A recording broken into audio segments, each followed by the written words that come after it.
If you get angry, you're out. ভারতের তারকা batter Virat Kohli test cricket থেকে অবসরের ঘোষণার একদিন পর মঙ্গলবার তার স্ত্রী অভিনেত্রী অনুষ্কা শর্মার সঙ্গে বৃন্দাবনে পৌঁছেছেন। এই দম্পতি বৃন্দাবন ধামে প্রখ্যাত আধ্যাত্মিক গুরু প্রেমানন্দ মহারাজের সঙ্গে সাক্ষাৎ করে তার আশীর্বাদ গ্রহণ করেছেন। কোহলি ও অনুষ্কা স্বামী প্রেমানন্দ মহারাজের অনুগামী হিসেবে পরিচিত। প্রায়ই বৃন্দাবনে তাদের দেখা যায়।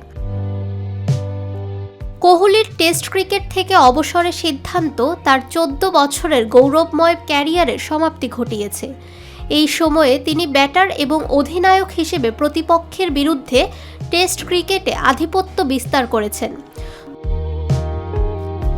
36 বছর বয়সী এই ক্রিকেটার 123টি টেস্ট ম্যাচে অংশ নিয়ে 210 ইনিংসে 46.85 গড়ে 9230 রান সংগ্রহ করেছেন। তার ক্যারিয়ারে রয়েছে 30টি শতরান, 31টি অর্ধশতরান এবং সর্বোচ্চ 254 রানের অপরাজিত ইনিংস। তিনি ভারতের টেস্ট ক্রিকেটে চতুর্থ সর্বোচ্চ রান সংগ্রাহক।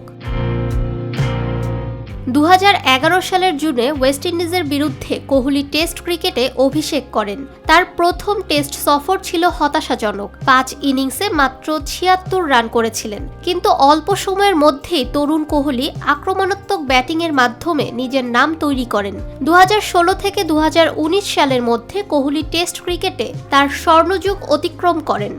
এই সময়ে 43টি টেস্টে 69 ইনিংসে 66.79 গড়ে 4208 রান করেন। এর মধ্যে ছিল 16টি শতরান, 10টি অর্ধশতরান এবং সর্বোচ্চ 254 রান। এই সময়ে তিনি 60টি দ্বি-শতরান করেন, যা টেস্ট ক্রিকেটে অধিনায়ক হিসেবে সর্বাধিক।